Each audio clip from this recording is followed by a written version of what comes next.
Welcome back to The Peak in Truth. I'm your host, Graham Mitchell. Let's get right into the story that everybody can't stop talking about right now. What is it? You guessed it. It's Jeffrey Epstein. And honestly, what the is Pam Bondi doing right now? I mean, this image right here, this meme perfectly depicts the way that people are feeling. You know, as somebody who's a supporter of Trump and the MAGA movement, I love a lot of what I'm seeing out there. But this right now is, I gotta say, it's a total shit show. I mean, literally, the woman came out and said that, you know, she had thousands of videos of, you know, I'm not even gonna say what it is, but we all know, vile acts of offensive things that happened with kids on my desk. I got the files. It's all a game. And you turn around and then magically the big beautiful bill passed, and then poof, no Epstein files. Isn't that funny? And you know, it's almost like they're pulling it reminds me of that scene in Rocky 3, you know, when Apollo is trying to help Rocky get his swag back, and Rocky's like, oh well, I think I just don't have it anymore, you know what I'm saying? You know, we'll just do it tomorrow. And Apollo comes in and he's like, there is no tomorrow. There is no Epstein list. Say it a few more times and you'll believe it. That's kind of how the game goes, you know? There is no Epstein list. There is no Epstein list. There's no Epstein list. Is no Epstein list. You know, it echoes in the background. Oh, man. What's going on out there today? Oh, man, let's see. So then we have this one here, you know, the famous David Beckham meme. Yeah, this one says it pretty well. Bruh. It's really just what it comes down to is our country is run by a bunch of pedos, and I would say largely most countries are. These types of things have been going on since back in the day. If you're not familiar with Hoover and the way the FBI was started, even if you've ever seen the movie JFK, where they go through the original prosecution that tried to discover, you know, with the Warren Commission, and they tried to find out who killed the president, and people were killed, and a lot of things were unearthed during the 60s, especially during that trial, when people kind of realized, oh, damn, the CIA and FBI, they really do run these blackmail rings. They were taking pictures of people with prostitutes, with, you know, having, you know, gay relations. If they were married, they would expose them or threaten to expose them to their families or to the public. And this kind of stuff has been going on for a long time. And it seems like it's just gotten worse, or, you know, the methods have gotten more advanced. But yeah, we ain't getting those Epstein files. You know, if you think back, like maybe it was a few weeks ago or a couple months ago, I remember Andrew Tate was on the PBD podcast, and he had some choice words. Let's pull that up. He had some choice words. I think he, you know, like him or not, he definitely says a lot of things that are on the nose. And, you know, I think that's one of the problems today, is that there are plenty of people out there that have meaningful things to say. But the only way to really get attention these days is to kind of put a trigger warning in your message, or no warning, but just to trigger people. You know, you be a little bit provocative in your statements, and everybody gets all bent out of shape. Everybody loses their minds, you know. But if you actually pay attention and listen, and we saw this during Trump's campaign, where people who were trying to call Trump names or reference something they thought that he said, like, you know, the good people on both sides. But if you actually watch the entire clip or the entire statement, it's very obvious that what he said was, yeah, there were people there that were on both sides that were there to protest the taking down of a statue, but I'm not talking about the neo-Nazis and white supremacists. They should be condemned totally. He literally said that. But the things get pulled out of context, they get clipped. We live in a 10-second economy where things that are short and triggering have the most value, or they get pushed the most in the algorithm. So that's what sells. But anyway, if you listen to what Tate is saying, He makes a lot of good points. Let's take a listen. Money is the driving force behind all politics. It always will be, because it is your primary objective to not only make people believe they can be rich, but to keep your rich people happy, to keep your oligarchy happy, and to keep them politically invested in you. So you talk about the Epstein list. I would argue it's a very similar scenario. It's all about money. It's all about who has the money and controlling the money. Is America as a country prepared to upset all of its richest people? I don't know. Is it? Is it prepared to upset all of its richest people to appease bloodthirsty brokies who don't even care about justice? They just want the drama. Another question, because I would argue that the murders that happen every day on the street are very interesting, but no one cares about that. MS-13 and all this shit, no one really cares about that. But this Epstein list they really care about. They want justice, sure, but it's a drama. It's interesting. They want to find out. They're curious. And I'm asking you, as a professional, you're in charge of a country. Your primary objective is to keep your oligarchy happy, to keep the wealth inside of your nation, and to make them obey you when it comes to sanctions and such other things, and to ensure that the US dollar becomes and stays the predominant currency globally. There's a bunch of bloodthirsty brokies on the internet who barely pay taxes who want to go through a list. You stupid. Who are you going to prioritize? Who do you care about? I'm not saying it's fair, but anyone who believes the legal systems are fair is a dumbass anyway, because the legal system's never been fair. There's always been a who are you involved in all legal cases. So when you talk about the Epstein things, I sit and think it's all money orientated. Because broke people like to think that rich people should be held accountable like broke people. And that's a great idea. But guess what? They're not.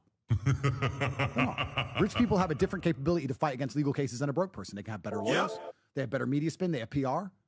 They have news outlets. And I'm not talking about myself because I'm not rich like these people. These people own news networks. They can affect public sentiment, which affects a jury, which affects their case. This is the bottom line of it. At the top level, at the top echelon of fame and money, legal cases aren't even about law. They're just a circus. If they pick you up, it's only deliberately to attack your image. It's not even about law at that point, like Trump. It was only to attack his image. With me, it was to attack my image. They didn't give a shit they got a conviction. They got a shit about keeping me in a country where I couldn't work, trying to take away all my money, and slandering me every day on the news. That's all they wanted to do. Perfect. So you have to analyze these things as a professional and understand you're talking about the most powerful people in the world on this list, perhaps. And you're asking, why has the list not come out? I would argue that the most powerful people in the world, if they have half a brain, are talking to Cash and Pam and saying, look, maybe this is on, maybe I'm on that list, maybe I did something bad, but also look at all the good I've done, this. You want to appease a few Twitter autists, but it's going to have this consequence, that consequence, that consequence, that consequence, that consequence. And then as a rational adult, there's rational conversations to have. And rational conversations are about subjectivity and compromise. It's not about sitting and saying, that's the law, so that's what we're going to do, da-da-da. And that's what we all like to believe, that the law is the law, and we all stick to the law. Doesn't work that way.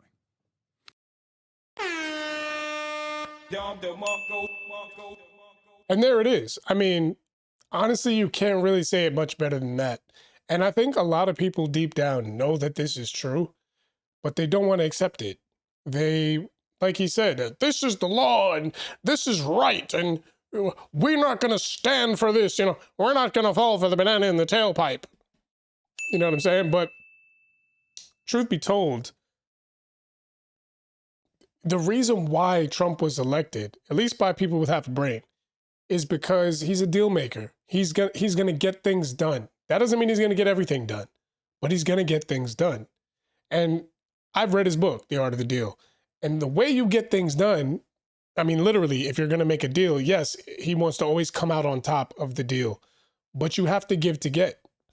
You're not gonna sit here and just get everything. Like, people act like he got elected and that means now he can just do whatever he wants. So if this doesn't happen, it's because he didn't want it to happen. That's just simply not the case. And, you know, I will concede that it's not being handled very well. I told you that at the beginning. Pam Bondi's looking ridiculous right now. People like Bongino and Kash Patel, who many of us had a lot of faith in, a lot of hope for, their reputations are taking a hit right now, Trump included. But we also got to put things into perspective. You know, the bill that was just passed, that's legislation. It's not easy to get legislation passed in this country, right? The legislative bill that was passed is going to have positive ramifications for years to come, financially. And don't let them lie to you. It's not just going to be for the billionaires. That's not true. It's going to be for the middle class people, people making over 100K, people trying to make over 100K, right? Tax cuts. You're talking about if you have kids, increasing the amount of tax breaks for people per child, per household. These are big things. We're encouraging families again. We're cleaning up the border and deporting a lot of illegal immigrants, which is going to help businesses. Also, what people don't understand is, you know, if you have a small business, if you have a private business, even if you're a consultant, many people who have jobs in this country work for or with people who have a lot of money. Well, guess what happens? I know they try to say, oh, trickle-down economy doesn't work, but it's not a trickle-down economy. It's just economics. When people have more money, they spend more money. Who's going to spend more money? People with no money or people with money? People with money. So when those people who have money are not being more frugal, right? Because they're not getting hit with crazy taxes. It's not that they don't have the money necessarily, although people who are in the middle, they really don't. They might have enough money to go on vacations and have nice things in their house or whatever, but people who have money are smart with their money. So they invest their money or they have assets, things like that. They don't just have tons of cash floating around. So when there's a lot of taxes and a lot of expenses, the consultants that they hire, the individual, you know, places they might go to, small businesses, restaurants, things like that, they're going to stop doing some of those things or as frequently because they don't have as much disposable income. So a lot of these people are going to benefit from more money being exchanged because people aren't being as frugal with their money. Gas prices are coming down. Food prices are coming down. Wake up, people. Trump is doing a lot of positive things. However, we want the Epstein files because it's not just about the files. It's about the feeling behind it. It's about the fact that we feel like there's clearly blackmail on, it's not just about Trump, on our country in general. And I don't like it. I don't like it one bit. I want those files. I want America to get out from under the dark cloud that is this blackmail ring. And I'm sure there's many more. But are you willing to throw away all the positive things he is doing, making a deal just to get that? I mean, that's immature is what it is. I'm not saying we should stop trying to get that. But I'm saying you have to give to get. Oh, you know, it's also funny. People will say that, oh, the president doesn't, you know, it's not constitutional. The president doesn't write the laws. The Congress writes the laws. Okay, great. The president doesn't control the money. The Congress has to approve the money. Okay, great. So then how the hell do you expect Trump to get things done without Congress then? So he has to make a deal with them. There you go. People need to wake up. I actually posted something about this on X. So I said, I understand where Trump is coming from regarding the Epstein files, but I have to admit it's a bad look. He has a point. Here, you know what? Let's take a look. He has a point. The other things he's doing for the country, we all begged for. The rest of the Western world is falling apart, and Trump's administration is the only thing standing between us turning into Canada or Europe. As a master marketer and someone who constantly has his finger on the pulse, he has to find a better way to get this message across. I'm sure he's frustrated with the lack of appreciation for all the good things they're doing, but you can't just pretend like Bondi isn't a shit show. Her loyalty to the movement and the cover she provides, knowing that she's not against the agenda we voted for, is vital. I acknowledge that. But she's a horrendous speaker. Every word she says sounds like a lie she's struggling to come up with, even when she's asked basic questions, and her attention-seeking antics are shallow, ineffective, and inauthentic. She makes Trump, Bongino, and Cash look bad. As a leader, he's doing the right thing by standing up for his people. Any of the rest of them would want him to do that for them. Behind closed doors, he can rip her to pieces and tell her to get her shit together. That's what leaders do. But we cannot lose Dan Bongino over this. Make it right, POTUS. You know, so thank you, folks. Appreciate you. But honestly, like I said, he's doing a lot of good things, and I'm all for the critiquing. You know, we have to keep people accountable, and one of the ways you do that is by letting them know when you're unhappy and voicing it, and keep pushing for those things, because it is true. If we don't push for that, it'll never happen. But I do think some people go too far. Oh, he's a traitor. You know, is he on the list? Is he not? I don't know. And you know what? If he is on the list, it's not just about being on the list. If there's evidence of him at the island, you know, doing some of these terrible things with girls, sure, great. Arrest all of them. That's fine with me. But one, I don't really think that's true. I'm sure there's some things that wouldn't look good. I don't think that's true though. Trump has been in the spotlight his entire life. He's pretty good at knowing which lines to cross and which lines not to cross. And the media has had plenty of time and plenty of motivation to try to get something on him, and they haven't been able to. So I'm sure there's things that don't look good, but I don't think there's any severe criminality there. On top of that, he's doing so many positive things, and there's many more things. Even something as simple as like what just went down the other day with the weed farm. I don't know if you guys heard about this, but there was no, there was a raid on a weed farm out in California for an ice raid, basically, and people were throwing rocks at ice at the trucks. It was insane. And you know, it's nice to finally see a president who's not afraid to say that this is, number one, this is wrong, and two, that we're going to do something about it. I think Trump posted something on Truth Social that I saw floating around X, where he basically said he's empowering Kristi Noem, Homeland Security Secretary, to, next time that happens, to instruct the agents, because normally what they do is when the people are throwing bricks at the windows, they just, I'm sure they're in there like sucking it up, they just keep it moving.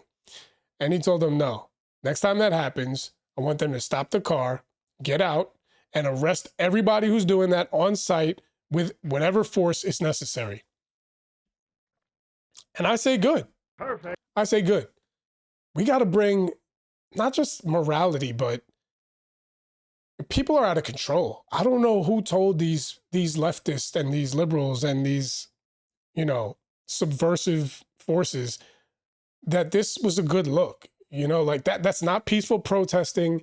It's not being, you know, raging against the system. It's just being a douchebag, number one. It's being a criminal, number two. It's putting a lot of people's lives in danger, number three. And number four, it completely sabotages the effectiveness of whatever message it is you're trying to convey, because all you're doing is showing that you're a lowlife. And realize how dangerous that is. You're throwing bricks at a moving vehicle, and it's a law enforcement vehicle, and they're arresting people who are breaking the law. They're illegal immigrants, and it's not like they ran up in their house. This is a weed farm, and they had underage kids there. I mean, what more do you people need to see before you'll stop overreacting about people enforcing the laws that the American people support and voted for almost unanimously? But I'm trying to see if I can find it for you, because let's see. Ice raid, California farm, because it was intense. They here it is. Here you go. Well, this is just one, but let's pull this up for you. It's wild, man. Let's take a look. Dang it. Bruh. This is crazy. This is insane.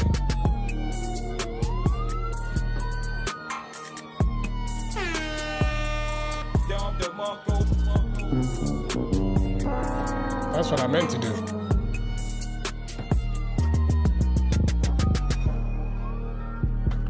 This is absolutely insane. This actually gets me upset. You know, people want to say that it looks like a third world country. I would agree. I would agree that looks like a third world country. But not because the cops are doing their job. Because in third world countries, they do stuff like this. They're throwing rocks and bricks. And there was another one the other day where somebody was opening fire. I think it was the same one. Somebody was turning around and shooting at the cops or at ICE. I mean, It's infuriating. It really is. Because what will happen is they'll do that, and then the left, CNN and these other despicable shows will circulate these images, and they'll make it look like this disorder is because of Trump enforcing the law.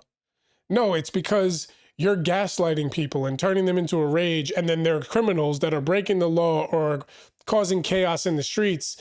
And rather than support the president who's trying to clean it up for Americans, you're supporting the people that are committing the crimes and committing the destruction like they did during the Summer of Love with the George Floyd riots all over the country, destroying businesses, burning down buildings. People are getting hurt. It's just creating an air of unsafety in the community and the society. And for what? For what? So underage kids can work like slave labor at weed farms? Come on, man. Get it together, man.